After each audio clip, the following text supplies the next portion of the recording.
Can the Eagles avoid the Super Bowl hangover? And can they stay as the dominant favorite in the NFC for years to come? Find out in this Philadelphia Eagles 2023 season outlook.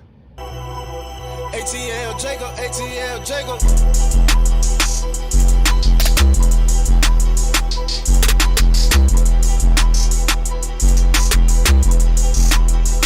Hello, everybody, and welcome to the Cut to the Chase Sports Podcast. I'm Chase Johns. We're going to finish up talking about the NFC East tonight with the defending NFC champion, Philadelphia Eagles.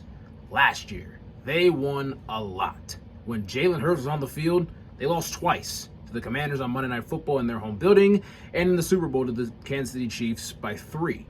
They have a bad taste in their mouth from last season, even though they were super dominant. They ran through the entire NFC. They ran through their division. They just stomped on all their opponents. They won 38-7 against the Giants in the divisional round and 31-7 in the NFC Championship game against the San Francisco 49ers. Philadelphia, they return a lot of key components. They lost some guys, but then they also added some very strong pieces to their team. But if they're trying to build off success from last year, the guys that stepped in there have got to play at a high level, and we're going to look at some of those coming up in the adds and losses. The loss of 1,000-yard rusher Miles Sanders to the Panthers, Javon Hargrave, the dominant inside force on the defensive line for the Eagles last year, to the 49ers. TJ Edwards, the 100-plus tackle machine, goes to the Bears. And C.J. Gardner-Johnson, 6 interceptions last year in a very stout Eagles secondary, goes to Detroit. But the Eagles seem to fill those spots really well in this offseason. They got DeAndre Swift via trade for Detroit, basically got him for free. They go out and get Olamide Zaccheaus from Atlanta to try to secure a number 3 spot in the receiver room. Nicholas Moreau comes from Chicago, so they play a little swap with linebackers. And then Terrell Edmonds comes from the Pittsburgh Steelers to take over as a safety role with him and Reed Blankenship. Think about this. What Nick Sirianni was able to do last year with the transformation of this Eagles offense and Jalen Hurts was downright incredible. Jalen Hurts had 3,700 passing yards, threw for 22 touchdowns, 6 interceptions, completed 66% of his balls, 101.6 passer rating, 760 rushing yards, and 13 touchdowns. He was a touchdown machine last year on offense. Jalen Hurts had guys like A.J. Brown, who had 88 catches for 1,496 yards, 11 touchdowns. Devontae Smith, a 95-catch guy with 1,196 yards and 7 touchdown receptions. Olamide Zaccheaus comes from Atlanta, so that'll add a nice element to their 3-man receiver room. And then DeAndre Swift, 500 rushing yards last year, but he didn't play at all, and he averaged 5.5 yards a carry. Dallas Goedert, 55 receptions, 702 yards, and 3 touchdowns, one of the best tight ends in the National Football League. What Nick Sirianni was able to do and kind of simplify the game, but also expand it as much as possible with Jalen Hurts was awesome to see. They were running a lot of concepts instead of RPOs. It was really RPRs. It would just allow Jalen Hurts to have another option to run the football if needed. But Jalen Hurts also improved on his deep ball accuracy. He hit A.J. Brown a lot down the sideline and just dropped it in the basket. Devontae Smith was running wide open. Dallas Goedert was making big catches on 3rd down. Jalen Hurts was able to use his legs and stay out of a lot of trouble being hurt, and he did get injured later on in the season in Week 15. But I'll tell you this. The big key component of why he didn't get hurt, as much as he probably could have, being a running quarterback in the National Football League, were the Hogs up front. Actually, I'll call them the Dogs. Jason Kelce, the center, the best center in the National Football League. He's been in the league for 10-plus years, comes from UC. He is one of the best at his job. Lane Johnson, right tackle. Doesn't let anybody get by him. It's pretty scary. He's one of the most intimidating right tackles in the National Football League. Jordan Mailata, while he has a great singing voice that sounds like an angel, he is not an angel on that field, man. He is tearing people down and is a great anchor on the left side of the offensive line. Tyler Steen at right guard, Landon Dickerson at left guard. This is a very stout Eagles team that can run the football, and they protect their quarterback really well. And I'm excited to see what this Philadelphia Eagles offense can do under the direction of really Nick Sirianni, since Shane Steichen ended up going to the Indianapolis Colts. Nick Sirianni can sprinkle in some more things here and there, and I'm excited to see what Philadelphia is able to improve on this upcoming season, and maybe see Jalen Hurts become a better passer, and they can just really mess with a lot of teams and their defenses. I'll tell you this, when looking at the Birds defense this year and new defensive coordinator Sean Desai, what he's walking into, looking at the Eagles stats last year on defense, they had 3 guys that were 10-plus sacks. I mean, Brandon Graham, 11 sacks, 2 forced fumbles. Josh Sweat, 48 tackles, 11 sacks, a forced fumble with an INT. And then not to mention Hassan Reddick had 16 sacks and 5 forced fumbles. They're just getting after the quarterback, teeing off on them. And their defense got even better. So look at the rotation. Fletcher Cox is, playing the nose tackle. And Jalen Carter, they drafted at number 9, who was a very scary and intimidating player. They're going to have those two up there. Also, Jordan Davis is in on the rotation, who was drafted by the Philadelphia Eagles the year before in the first round.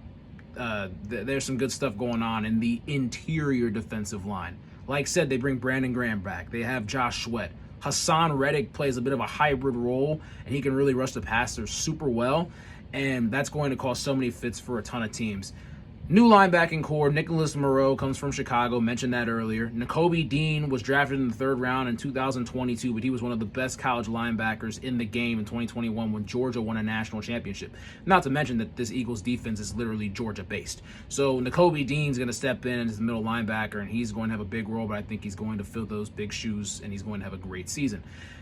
Nolan Smith, they drafted with their other first-round pick this year, actually, as a pass rusher. They're just going to be loaded at that, and they can just rotate guys in and out, and it's going to be absolutely scary for quarterbacks to face and offensive coordinators to game plan for this. Their secondary, Darius Slay. He had 3 interceptions, 14 passes defended. James Bradbury, 3 interceptions, 17 passes defended. They were absolutely, locking up people on the outside, putting the seatbelt, putting the clamps, whatever reference you want to put. Those guys did not catch the ball a whole lot. Reed Blankenship takes over at safety. Terrell Edmonds comes over from Pittsburgh. They have a lot of stuff that they can work with. The Eagles defense is one of, if not, I'm not going to say this. They are the most scary defense in the National Football League. I just don't know where to even point a finger at it because every single level, they are absolutely tough at. Pass rush and secondary are the 2 main ones. If the linebacking core comes around, oh God. Looking at this Eagles schedule, they play 5 primetime games this season. They play 5 4 o'clock games. That'll be game of the weeks on Sunday. And then they play a Monday Christmas game, I almost said Thanksgiving, but Christmas game against the New York Giants. That'll be actually the first time they see each other this year, that late in the season. But a game I want to look at for the Philadelphia Eagles on the early slate, I want to highlight the New York Jets Week 6. Aaron Rodgers is going to be a few games into his Jets tenure, and Jalen Hurts and the Eagles are going to be coming into town and take on a new, tough, revitalized Jets team. And I'm excited to see how Hurts will be able to throw against a Sauce Gardner or a DJ Reed, against a tough defense like that. And then I'm excited to see what Aaron Rodgers does against the tough Eagles defense. So it's just going to be those guys trading back punches, but both of these offenses, the Eagles offense we've seen, but the Jets offense we don't know yet, but they have so much potential. So this could be a really, really well-rounded showdown at 425 Week 6 that I'm very excited to watch. When I'm looking at prediction, and actually we'll get to prediction in just a second, their Week 1 opponent against the New England Patriots, 425 CBS, Nance Romo on the call. Tom Brady will be at that game, actually. It'll be interesting. But we look at that. The Eagles should be the overwhelming favorite in that game.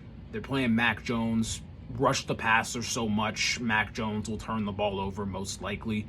Bill Belichick defenses are normally very good, so obviously got to watch out for guys like Matt Judon, some guys in their secondary, Jonathan Jones.